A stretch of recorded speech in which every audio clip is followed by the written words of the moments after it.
क्या आपको पता है ये केरला मॉडल क्या है? क्या आपको पता है कि 35 साल के पश्चिम बंगाल के शासन में हमने गरीब, मजदूर, किसान सभी के हितों की रक्षा की है।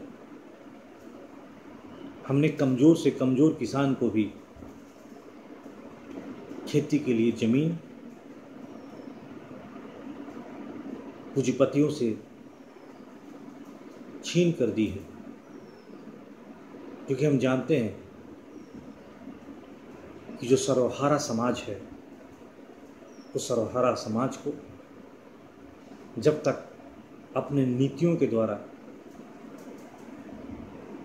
आप उन्हें लाभ नहीं देंगे, तब तक उनके जीवन में सुधार नहीं आएगा। एक अच्छा भारत, एक मजबूत भारत गांव से खड़ा होता है, छोटे से नगर से खड़ा होता है, पिछड़े गांव की मजबूती से आती है। ऐसे ही मजबूत भारत की कल्पना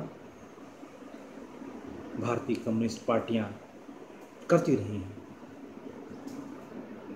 क्योंकि जब तक हम इस देश के सबसे कमज़ोर, सबसे बेसहारा व्यक्ति को सहारा नहीं देंगे, मजबूत नहीं करेंगे, तब तक देश मजबूत नहीं होगा। जब तक इन गरीब के बच्चों को हम रोजगार नहीं देंगे, जब हम मजदूर किसान के बच्चों को रोजगार नहीं देंगे, उन्हें पढ़ने और नौकरी दोनों के अधिकार नहीं देंगे, तब तक हमारा देश मजबूत नहीं हो सकता। जब हमारा मिडिल क्लास परिवार अपने 2 वक्त की रोटी और जीवन के सारे संसाधन प्राप्त नहीं कर लेता, तब तक भारत मजबूत नहीं होगा। जब तक हमारे नौजवान कल कारखानों में काम नहीं करेंगे, उद्योग धंधों में काम नहीं करेंगे, उनके हाथों को काम नहीं मिलेगा, तब तक भारत मजबूत नहीं होगा। ऐसे बहुत सारे सवाल हैं। जब तक हमारे छोटे कारोबारी अपने कारोबार को बड़ा नहीं कर पाएंगे, मजबूत नहीं कर पाएंगे, तब तक हमारा छोटा व्यापारी गांव से शहर तक, जंगल से पहाड़ तक कारोबार में मजबूत नहीं कर पाएगा।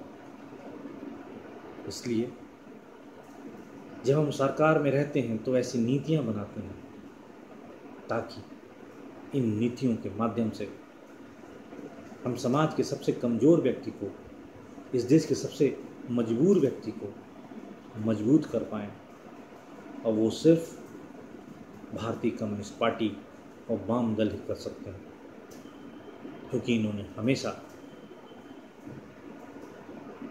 देश और समाज के सबसे कमज़ोर तबके की आवाज़ उठाई है। जात धर्म